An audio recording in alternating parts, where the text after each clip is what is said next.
Perkenalkan, nama saya Riusner Parsorus Menulang. Saya dari kelas 12 Di sini saya akan menjelaskan tentang transport elektron dan tahapan-tahapannya. Tetapi sebelumnya, kita harus mengetahui bahwa transport elektron ini merupakan tahapan terakhir dari proses respirasi aerob.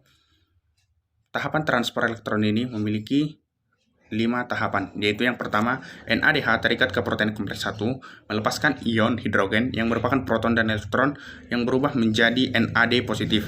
Protein kompleks 1 tersusun dari flavin mononukleotida dan protein besi sulfur. FMN adalah kelompok gugus, prostetik, dan kofaktor, yaitu molekul non-protein yang dibutuhkan untuk aktivitas protein. Protein kompleks 1 memompa ion H positif ke ruangan intermembran mitokondria. Tahapan yang kedua, protein kompleks 2 menerima elektron dari FADH2 tanpa melalui protein kompleks 1.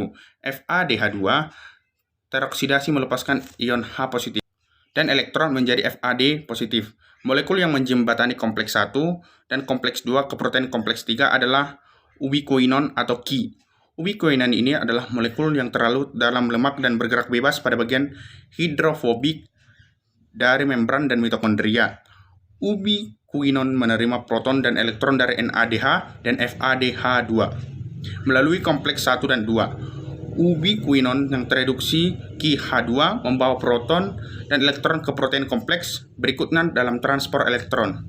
Yang ketiga, protein kompleks 3 tersusun dari protein sitokrom B, protein reaksi 2Fe2S, dan protein sitokrom C. Sitokrom merupakan protein yang memiliki gugus heme seperti pada hemoglobin, akan tetapi heme pada sitokrom berfungsi untuk menangkap elektron dan bukan dari oksigen. Ion besi yang berada di tengah-tengah struktur heme mengalami reduksi dan oksidasi selama perpindahan elektron. Fe2 positif saat tereduksi dan Fe3 positif saat teroksidasi. Protein kompleks 3 mentransfer elektronnya ke sitokrom C dan memompa protein ion H positif ke ruang intermembran.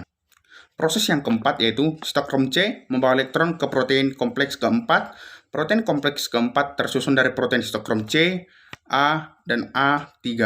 Sitokrom A memiliki gugus heme, sementara sitokrom A3 memiliki gugus heme dan 3 ion tembaga. Sitokrom mengikat kuat molekul oksigen di antara besi pada gugus heme dan ion tembaga hingga oksigen tereduksi. Oksigen kemudian berikatan dengan 2 ion H positif dari larutan di sekelilingnya untuk membentuk air atau H2O. Tahapan yang terakhir atau tahapan yang kelima ialah ion H positif yang terkonsentrasi di intermembran membentuk gradien konsentrasi yang digunakan ATP-ASE untuk memfosforilisasi ke ADP membentuk ATP. Satu NADH akan menghasilkan 3 ATP. Sementara itu, satu FADH2 akan menghasilkan 2 ATP.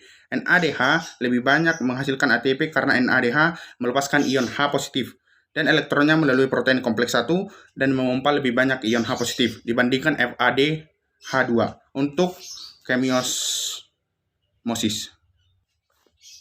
Di sini saya akan menjelaskan tentang kemiosmosis. Kemiosmosis adalah pergerakan ion melewati membran semi-permeable mengikuti gradien konsentrasinya. Kemiosmosis berpusat pada aktivitas ATP sintase, yaitu protein kompleks yang berada di membran dalam mitokondria. Kemiosmosis mengarah pada aktivitas ATP sintase, yaitu protein integral membran yang berfungsi untuk menghasilkan ATP guna menggunakan energi potensial dari gradien konsentrasinya. Demikianlah yang dapat saya jelaskan tentang tahapan-tahapan transport elektron. Apabila ada kesalahan, mohon dimaafkan. Saya Rius Menulang. Terima kasih. Horas.